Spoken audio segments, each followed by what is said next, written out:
Hello, everyone. It's me, Jon Oltsik, analyst at large at the Cube Research, cybersecurity researcher, cybersecurity community activist, and you're here for another episode of my podcast, The CyberSecurity Bridge. For the very few of you who've never seen the CyberSecurity Bridge, each episode is broken into three parts. The first part, we talk about the present of a particular area of cybersecurity. The second section, we talk about the future of that area. And then the third is the cybersecurity bridge. How do we get from the present to the future?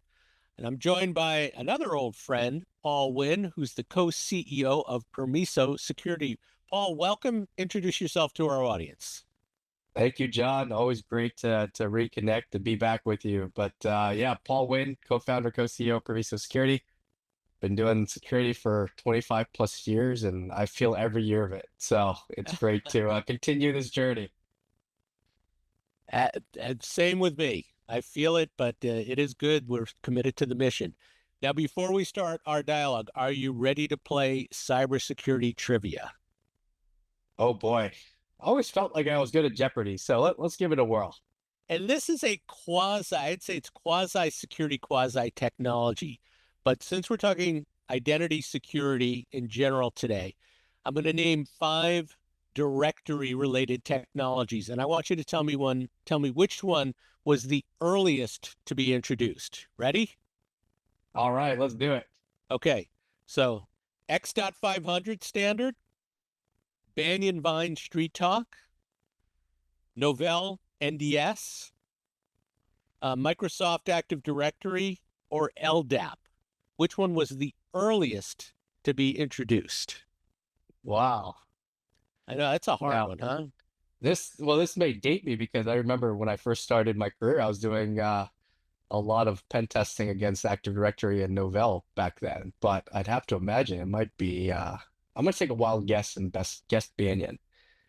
Oh man, you nailed it. See, I thought you were going to default to X.500 because that was the standard that we all talked about back in the early 90s. But Banyan Vines, 1984. I believe it. So funny enough, I started my career as a developer on an MVS mainframe, coding in PO1, doing RACF and Top Secret, right? That was like my introduction to technology. It was the oddest thing, but that's where I actually started, which doesn't date really it doesn't really match my age, right? But that's actually where I started, was back on mainframes. No, maybe that doesn't date you, but we are dating ourselves, man. So like half the people watching, more than half, will say, what the heck is Banyan Vines? Yep. Crazy. But let's get on to our subject. So give me a little bit of what Permiso does for our audience so that we can put our discussion in context. Absolutely. So we provide an identity security platform that does prevention and detection and response for human, non-human, AI, for your cloud and on-prem. So honestly, I think their journey started really on the detection and response side. We're a bunch of ex-Mandiant folks. And guess what we like to do? We like to respond to breaches, and we like to learn from those. And we felt like identity was a pretty underserved market and should be like network or endpoint as a first-class citizen. So that's where we started our thesis 5 years ago, and here we are. We've built along the way and had some great customers along the journey. So we've been very fortunate. All right, so let's dig into that. So I could play devil's advocate and say, well, wait a minute, Paul. I've got a SIM. Aren't I collecting logs from my identity stores, my repositories? Don't I get enough information to do detection and response? You know, it's funny you say both you and I have been doing this for a long time. Just because you have the data funneled back to one place doesn't mean you can make sense of it at scale and in the right place. And the analogy I like to use is, as a part of my job towards the end of my FireEye career, when somehow Kevin Mandia decided it was a good idea for me to run the product business, the analogy I always used was, were we going to pipe all of our endpoint data back to our SIM? You wouldn't send back triage packages or the more detailed information. And so detection was better at the source from that standpoint. What I would say in this case is, the way to really do the right observability and visibility with identity is very similar to what we had to do with TCP replay back in the day, is you had to reconstruct sessions. And I think in that vein, one of the core approaches that we have is let's borrow from network security and let's try to reconstruct and replay every user session in the environment. And that's not something a SIM is capable of doing for many, many reasons, right? And as a proof of concept early on, we had our customers say, "Hey, can you try to replicate this type of data output?" And it ended up being a massive SQL query with a join within a join within a join within a join that actually crashed the Splunk head and just couldn't deliver the results. So I think fundamentally, yes, the data is there. Can it be shaped to give you the right insights? Unfortunately, I don't think it was meant or built for that, right? I think it's a good general purpose, data aggregation and correlation analysis engine. But when it looks at specialized detection like endpoint or in this case identity, I think it's better left for the more detailed, more in-depth capabilities like identity or endpoint. Yeah, it seems to be going that way, kind of a loosely coupled, at least in some environments. But let's go back to what you do or where you think the problems are. So I think of two areas. I think of kind of static identity security. So who has permissions to what, what's misconfigured, what's over provisioned. And then I think of runtime. So is this behavior anomalous or is this behavior normal? Which one is it, or is it both? I go back to just core security principles. So core security principles, when you think about risk, it's really made up of vulnerabilities, threats, and controls, right? So obviously the vulnerability side is more the static component, which is what are the open doors, open windows that I have that could be exploited by some bad guy that would gain access to, let's say a building or into a system. And then there's the real-time detection when you mentioned the runtime side, which is traditionally been the log aggregation, the event streaming to identify are there anomalies or there suspicious patterns that need to be alerted so that someone can respond to it. So I think the market in the last 5 years has been very focused, especially on the cloud surface area, on posture. And Wiz has sucked the oxygen out of the room in that regard. And it makes sense, right? If I go back to early network security concepts, you had Nmap, you had Nessus, and then you had Snort, right? Those were the tools that I played with back then. And you had to start with Nmap and Nessus because you needed to have first visibility of like, what do I have? You have to understand what do I have in the first place. The second question you have to answer is, okay, in what I have, what are the gaping holes and exposures and vulnerabilities that I need to be worried about to try to proactively close those so that I don't end up in a worst case scenario, which is an incident. And that's usually where Snort came up with, the IDS, the IPS side of things. So I think in identity, you need both, right? You need a holistic view to be able to answer that risk question is who are my riskiest identities in the environment? And if I ask you that question, how would you answer that? And, not to put you on the spot, I think a lot of the folks I talk to, the first thing they say is, oh, I have 10 global admins. Therefore, they must be the riskiest because they have the most access. But all things being equal, if they have the same permissions, the difference would be behavior. So if Paul acts a little bit more suspiciously than John, and we both have the same permissions, then the discriminating factor would be that'd be my behavior, right? Which can change from second to second or minute to minute. So I think in order for you to approach the problem, you have to have both. Granted, we started on the runtime side, which is let's find evil, right? Mandiant was really good at finding evil. And if you look at our research from our P0 labs, we've really been active with Scattered Spider in the last 3 years, Shiny Hunters in the last few months with the Salesforce Sales Loft incident in particular. And that's where we like to cut our teeth because frankly, where do you learn the most?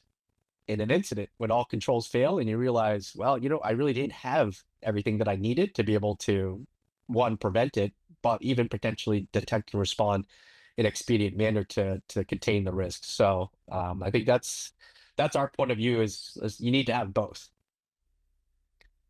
Yeah, you've spoken like a true ex-Mandiant person, by the way. But it occurs to me because I've been off. I was on vacation that I'm neglecting my own format. So let's go to the present. So what's the present situation in your space? Is it do people have the right tools? Are they missing the right tools? Are they being attacked? Give me an overview.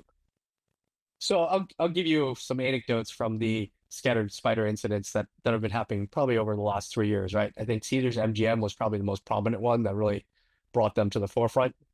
But in reality, they were very much an identity-based type of attack. And so if you look at the beginning of it, one, they bought credentials off of Russian marketplaces, right? Pretty simple. Getting credential, I think, is pretty trivial.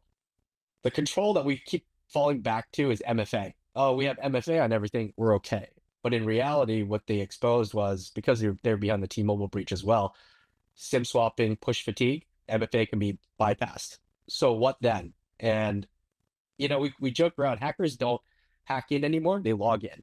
Logging in is the easiest way to get into any enterprise. And so if you look at the TTP in particular, they had the SIM tools, they had cloud security posture, they had SaaS security posture tools, but the adversary was still able to get in. And so when they log in, it's hard to discern, well, what's normal versus abnormal behavior. And there's a couple clues. One, which is probably a pretty novel technique, is the way that they would, once they got in, was they would register MFA devices. And so they didn't actually use like virtual phones, they used physical devices. So when you see a new MFA registration, John, have you ever downgraded your phone? Have you gone from an iPhone 16 to an iPhone 12? I don't Probably not. remember, but probably not. Right. So that was a signal, right? All of a sudden we started to see downgrades in MFA devices. That was a suspicious signal that why are they downgrading their operating system for their phone and registering this device? We started to see abnormal access patterns, and there are tools out there that do geo infeasibility that said, oh, that's impossible travel, like that person can't possibly be logging in from Vietnam, etc. That tends to be a little bit noisy. Probably the most interesting aspect, and you go back to the SIM question, right? The most novel technique that we saw in there was, think of it as like almost a Google approach. They were in the environment searching through SharePoint, through Slack, through Teams, and doing recon through search. And not many people build detection for search, because search in and of itself is valuable. Because think about Google, right? Google wants to know, I'm looking up cars. Well, obviously I might have some intent to buy cars.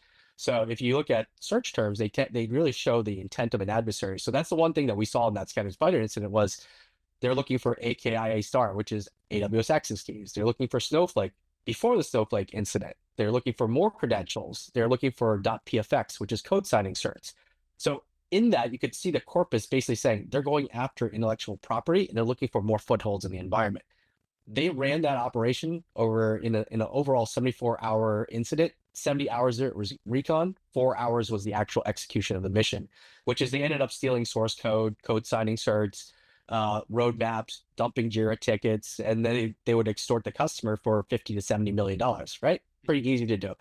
So in that case, I think that's the present day where we feel like we have the tooling to do it. And do the tools have pieces of that visibility? Absolutely. It's not to say they're completely blind, but were they able to put the full picture together to say, John credential was compromised. He went into Slack.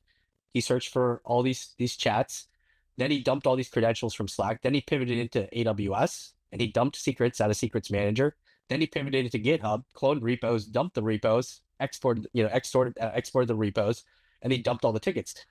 All of that was in one session, in one user session. So unless you can reconstruct that user session, it's hard for you to understand the bigger picture, which in the first phase of an incident is you have to scope the incident. You need to understand the full scope of how they got in, where they are, so you can cut off all the tendrils and cut off access and then start to do the containment and remediation from there. So I think that's an example of it's security, right? Over the last 30 years, it's like a cat and mouse game. We build new defenses, we find ways to bypass it. And I know you're good friends with my friend Tyler Shields. He and I started our careers breaking into things, and we always got in. It's rarely that we never got in. So I think it's that cat and mouse game in the security industry that's been going on for a way long time. Yeah, that's a interesting and well detailed and scary example. So let's move on to the future, and of course we have to bring up AI. And so non-human identities. It's a present tense discussion, but certainly in the future, agents running around doing things autonomously. Is that part of your purview? And tell me more about that. That's a great question. I think human and non-human identities, to be able to discern I'll call it the behavior, because at the front of it, they both have credentials that they're going to use. They both have permissions to run operations. The difference really is in the behavior. So humans, completely unpredictable, as you know, right? Machines, a little bit more predictable. We have a lot of, let's say, vendor identities that we actually monitor. So as an example, let's say Wiz has access to a customer environment. You could see that they run the same operations every 4 hours and it's predictable, right? So it's a pattern that you can predict. There is an aberration that you can identify to say there could be a supply chain issue if a non-human identity is compromised, to say, the predictability of that credential is now changed, which could be a supply chain issue. And if you look at the Salesloft and Salesforce incident, that's what happened. It was an OAuth token that ended up being used to then gain access to customer instances. And you start to see aberrations in terms of behavior and access patterns from there. So the third evolution of that, I think agents are going to be some blend of human and non-human. So they are going to need credentials. They are going to need permissions to do their operations. The third part is going to be what's the behavior of an agent, because you're trying to infer the intent of an agent or a human or a non-human. So agent, I think, is going to be very interesting because it'll be some blend of human and non-human, because it's going to have extensibility in its logic to create new logic paths that may not be predictable, but it may not be quite unpredictable as a human. So I think what we've done is we've extended our core engines to be able to, one, identify the authentication access methods that they have, the permissions that they have. And the third part is we've released some capabilities now to be able to baseline the behavior of agents as well. So I think that's the future. And I'm a big proponent of the AI movement, because and you and I talked about this with SOPA way back when, one of the evolutions that I felt like was going to be a core part was the autonomous SOC. And this was, 6-7 years ago. This is one of the initiatives that I kicked off at FireEye with my co-founder Jason, because we felt like, because I was a SOAR guy, right? Like I was one of the first founders of SOAR. I felt like we can automate and really build an autonomous SOC agent. Well, guess what? That's starting to happen now. But I think we start to need to really understand AI into the future. The questions that people are really struggling with right now are pretty basic. So the questions I get asked are, well, who are my AI users? Who's using ChatGPT? And when DeepSeek came out, that was a big issue, because customers quickly wanted to know, well, who's submitting sensitive documents to DeepSeek? So I'd say third-party Gen AI visibility is a basic problem that people are trying to get their arms around, because what is the acceptable use policy? Because if you're rapidly adopting AI faster than let's say the lawyers or the security folks can keep up to build policy to be able to manage that risk, you need to have visibility in terms of what people are doing. The second part that I think is becoming a big issue is, well, who are my AI builders? So people who are building models, what are the models operating in my environment? And that's the second question that people want to know, is because if people are building models, then we need to make sure that we put the right guardrails around it. The third one is the one that you touched on as well, which is agents. So agents are, well, what are the agents and models operating in my environment? Can I have visibility in terms of what they're doing? So I think that's where we are, is in the crawl phase of AI, at least from a security standpoint where we sit, but we're using the identity construct as a way to shine the light on the AI questions that I just answered, right? Who are my users? Who are my builders? And what are the agents and models operating in my environment? Where it goes from there, I think we have some stuff coming along that's going to be some deeper instrumentation into that. But that's some skunk work, secret projects that'll be coming out here in the next 6 to 9 months. Yeah, I can foresee those, but I mean, one of the things, and this is certainly in the future time frame, is AI agents are going to be learning on the fly and therefore modifying their behavior. And they also may modify their behavior based on the access to different data sources that they have. So in light of that, how do you monitor, or how do you gauge normal versus abnormal behavior?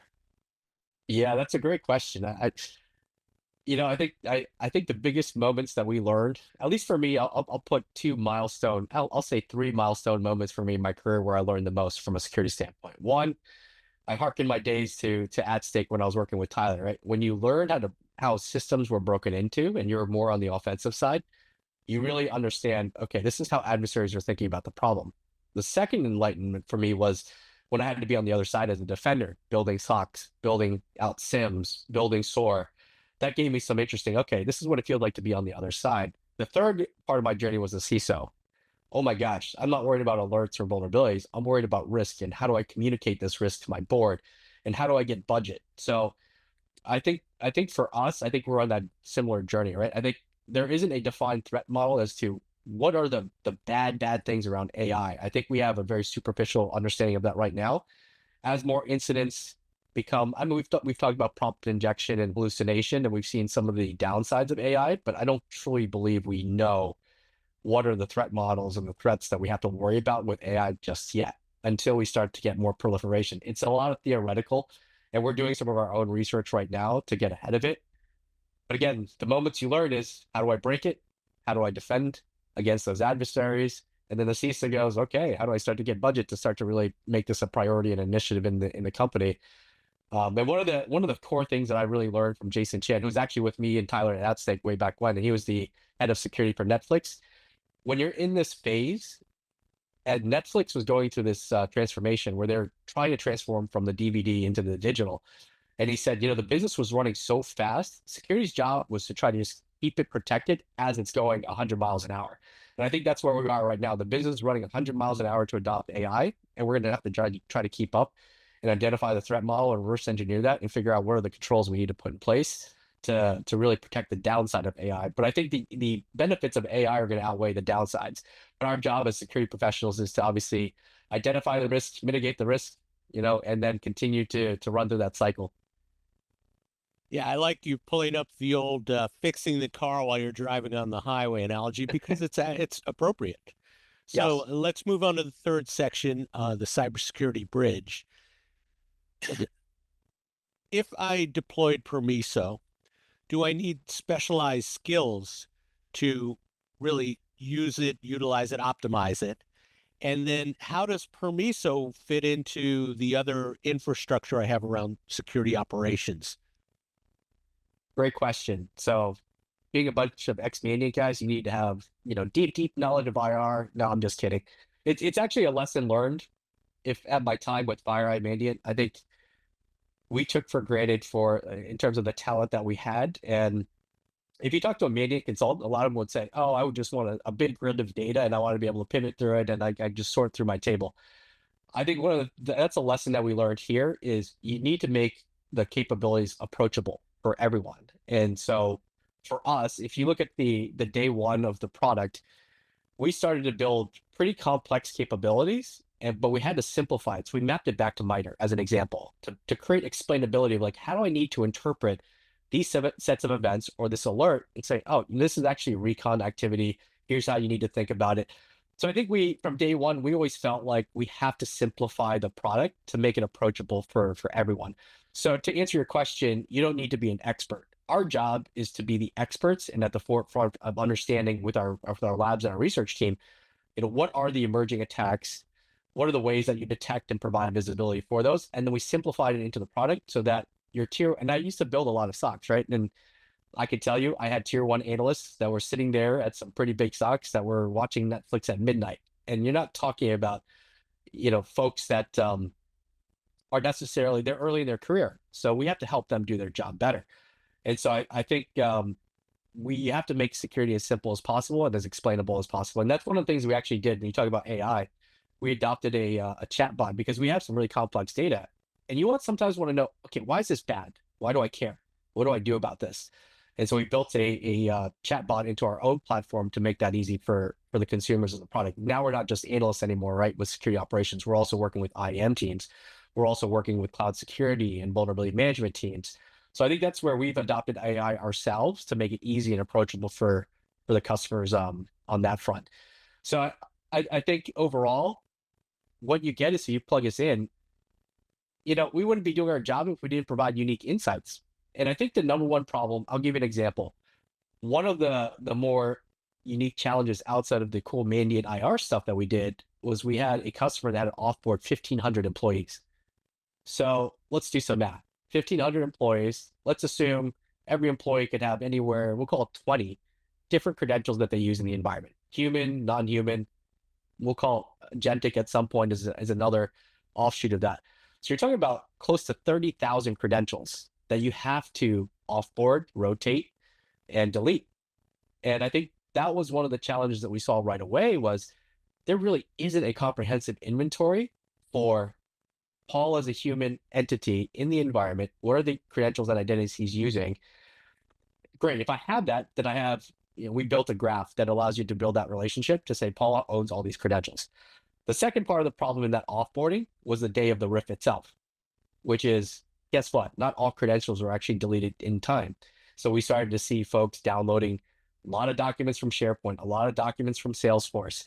So, that makes you rethink, were my governance processes and policies effective? Were the tools and infrastructure that I was using to offboard people effective? And in reality, when you look back, you go, no, because I lacked a comprehensive inventory and visibility. I lacked an understanding of the monitoring of these identities and these entities.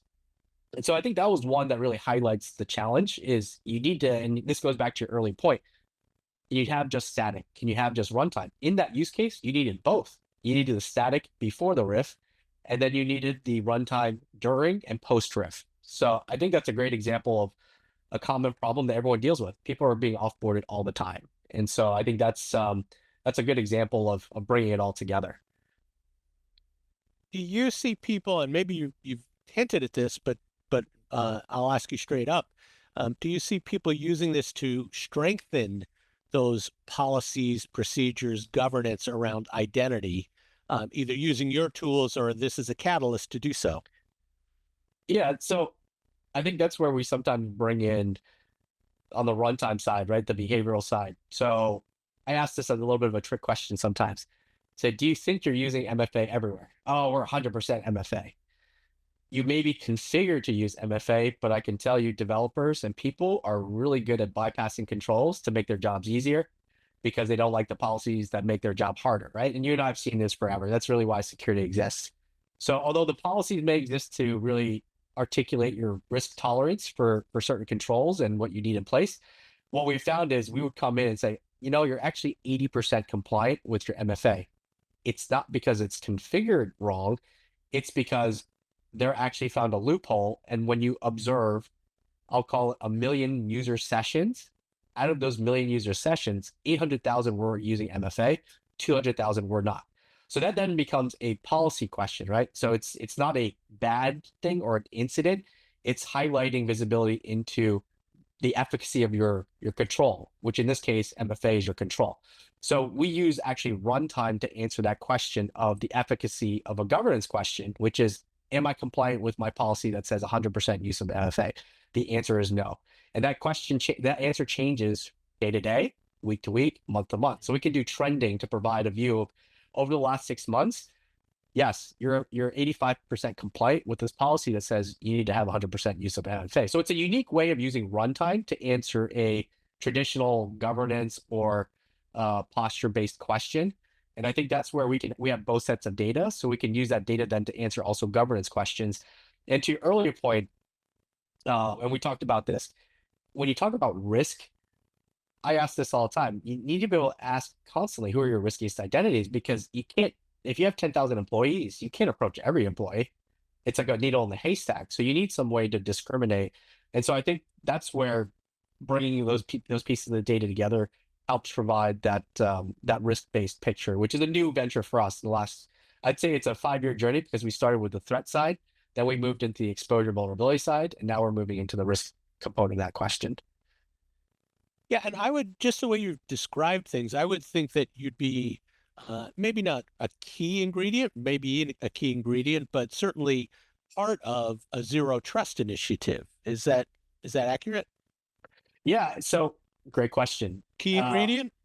I think it's in the future, it'll be a key ingredient in terms of, if you think about conditional policy engine, like access policy engine, I almost liken to what I'm trying to do as like the FICO score, right? Like, why do we have FICO in the first place? FICO is meant to manage credit risk in terms of credit worthiness for individuals.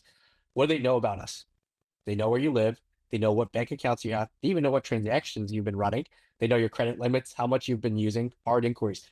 Why do they collect all that information? Because they're trying to assess the credit risk of a particular individual. So I think for us in this journey, we believe that we can end up being a core part of that zero trust model by being almost like a credit bureau, right? For a conditional access engine that may say, John's trying to run a transaction. Is he trustworthy right now? Actually, John's not, because he's over permissioned, but he's also exhibiting some weird access patterns, and he registered another strange MFA device, we don't believe that you should run this transaction. So I think in the future of zero trust, we can end up providing inputs into the zero trust model that would give you almost like that credit bureau type of information around all the entities, human, non-human, AI into the future. Would we be the actuator of those decisions? Probably not. I don't think that's really where we want to play. I think people traditionally have looked at identity as being identity governance, right? So lifecycle management, provisioning. That's not where we want to specialize. Where we want to be is the protection of identities. And I believe that we could be a data warehouse or a clearinghouse to provide that type of information as people want to make risk-based decisions. Very much like fraud, right? Fraud would be like a similar analogy to where I think we could provide that type of capabilities.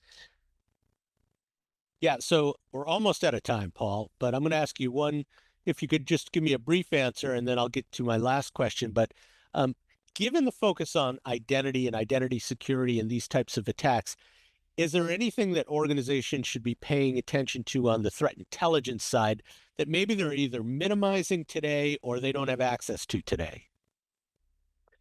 I think that's always the challenge with the threat intelligence side. I think you need to have the right partners, and this is something that we try to do for our customers. So if you look, we provide threat briefings all the time to give our customers the latest insights in terms of what we're seeing. Again, we're focusing very much on the identity vector itself.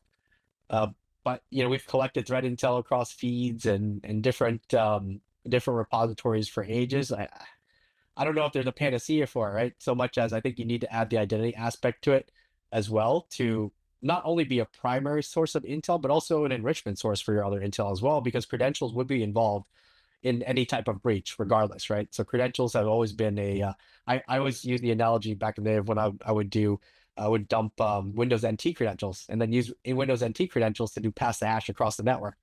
So credentials we've been using for a long time, not a new vector, just keeps morphing into non-human and AI. Yeah, and you already mentioned you pivot off of MITRE, and MITRE's going to have the TTPs, and some of those TTPs are certainly identity-based. So it's kind of covered, but I guess you have to really do pay attention to that.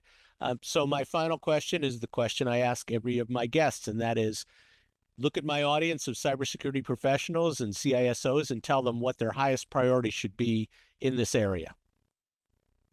I think there's really the first is getting visibility, and we talked about this a little bit in terms of you need to get your arms in terms of what are the identities operating in your environment. If you don't know what identities are operating in your environment, that's going to be unknown risk that you can't manage. And so you need to turn that unknown risk into known risk. And the only way you do that is through visibility and observability. And so I think that's what we're striving to do is provide that so that folks can manage that risk versus being surprised by an unknown risk that you didn't know about, which tends to happen, right? Is where the unknown risk really bites you. Yeah, and certainly, as you say, this is not a point in time assessment. This is an ongoing, there are new identities, new changes to your identities every day. So it has to be monitored on a continuous basis. So Paul, what a great guest you've been. I'm really impressed. I learned a ton, and I thank you for being a guest on my podcast. Anything for you, Jon. I always enjoy our conversations. I appreciate that very much. And to the audience, stay tuned. Holidays are coming, but I'll be here with another episode of the CyberSecurity Bridge podcast in a couple of weeks.